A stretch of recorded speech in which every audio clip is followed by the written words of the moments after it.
Kain po kayo, ginisang burong mustasa na may itlog. Simpleng ulam lang po, pero napakasarap. Magandang araw sa inyong lahat. Meron po ako ditong mustasa. Bali, magbuburo po kami ulit ng mustasa. So, hugasan ko po muna ito. Pagkatapos po mahugasan, napili na po namin yung mga gandang dahon. Ito po ay gugumusin ko po sa asin para matanggal po yung katas niya.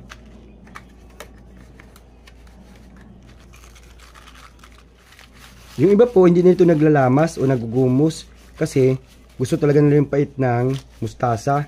Kami po, yung tamang ano lang naman, tamang gumus lang, hindi po yung sobrang sobra. Ganito lang po na pagka lamas ang gagawin ko.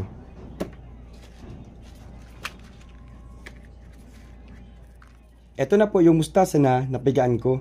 Ito po yung katas na natanggal ko po. So ito po ay hiwa-hiwain ko na po para hindi po mahirap pag kakain na.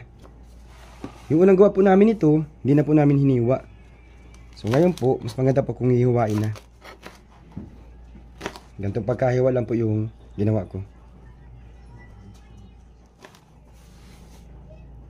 Diretso ko na po dito. Ito po yung gagamitin kong pang buro. Ito po yung pinaghugasan ng bigas. Ikalawang hugas po yan ha. Huwag po yung pinakaunang hugas. Yung una po namin ginawa nito, dalawang version po yung pinakita namin. Sa suka po, saka sa hugas bigas. Kasi po itong version po namin ngayon, panggisa po ito. Ang gagawin po namin ngayon.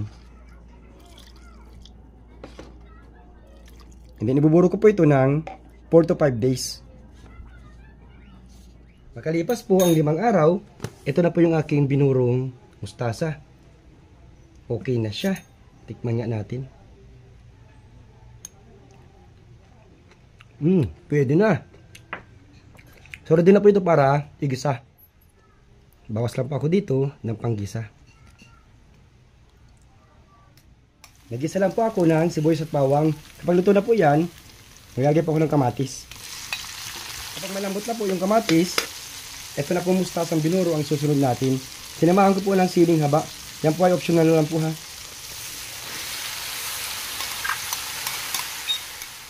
Paminta lang muna ang ilalagay ko. Kasi mamaya titimplan ko pa yan kung maalat ba siya o hindi.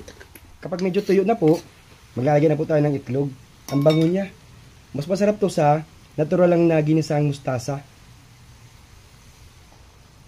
And then masarap din to maraming itlog. Haluin lang natin para maluto yung mga itlog. 3 itlog pala yung nilagay ko dito. Tikman natin para ma-adjust natin yung lasa. Kapag okay na ang timpla para sa inyo, luto na ang ating ginisang burong mustasa. So yun lang, kain po tayo. Maraming salamat, bye bye.